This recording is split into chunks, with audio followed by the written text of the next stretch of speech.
ፍቅር መክሊት ነው። ሰው የዘራውን የሚያጭደው። ስንወደው የሚወደን ሰው እናገኛለን። እየጠላ ነው የሚወደን አናገኝም። ስንወደው ነው የሚወደን ሰው ሁሉ። ስለዚህ ፍቅር መክሊት ነው። ክርስቶስ የሰጠን መክሊት ነው። ለሰው ልጆች ብቻ ነው ደግሞ የተሰጠ። እንስሳት ፍቅር የላቸውም እኮ። ፍቅር አይባልም ይነሱ። ፍቅር የሚባለው ምን ማለት ይመስላችኋል? ፍቅር ማለት የራስን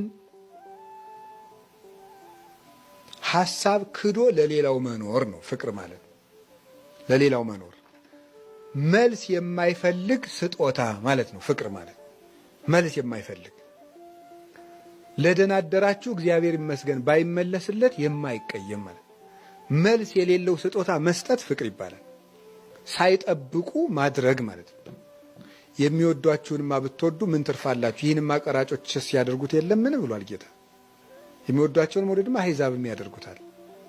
እናንተንስ እላችኋለሁ ጠላቶቻችሁን ውደዱ፣ የሚረግሟችሁን መርቁ፣ ለሚያሳድዷችሁ ጸልዩላቸው፣ የሰማይ አባታችሁ ለክፎችም ለደጎችም ዝናብን ያዘንባል ፀሐይን ያወጣልና ብሏል። ዝናብ ያለው ስጋው ደሙን ነው።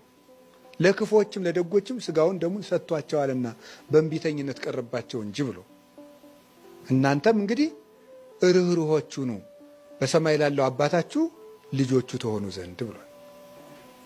ስለዚህ ፍቅር ማለት እሱ ነው።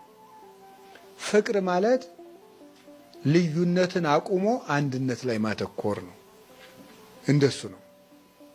ፍቅር ማለት ሰዎችን መረዳት ነው። መረዳት የሰዎችን ሐሳብም ሆነ ኑሮ በራሳችን ቦታ ቁመን ሳይሆን በራሳቸው ቦታ ቁመን ማሰብ ነው። ሕፃን ሲያወራ እንደ ራሱ ነው የምንረዳው፣ እንደኛ ነው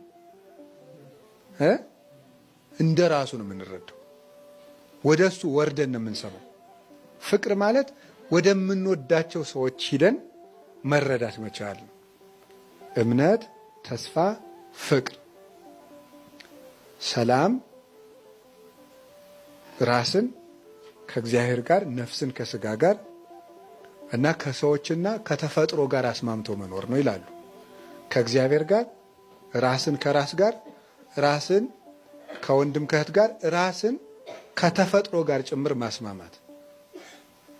የእግዚአብሔር ሰው ከምድር ሁሉ ጋር ሰላም ይኖረዋል፣ አይታወክም። ኧረ እንደው በዚች ምድር ለምን አኖርከኝ አይልም። ምድርን ራሱ ተስማምቷት ወዷት ነው የሚኖረው። ይሄ ሰላም ይባላል። ያን ሰላም የሚሰጠን ማን ነው? ክርስቶስ ነው። ያን ሰላም የምናገኘው እንዴት እንደሆነ ታውቃላችሁ? ዓይናችንን ከሰዎች ላይ አንስተን ማን ላይ ስንጥል ነው? መድኃኔዓለም ላይ ስንጥል ነው። ሰዎች ዓይናችን በጣልንባቸው ቁጥር እየተንሸራተቱ ጅራታቸው መያዣ የለው። ክርስቶስ ላይ ግን ከጣል በፈለግነው ቁጥር አለ፣ ባንፈልገው እንኳን አለ እሱ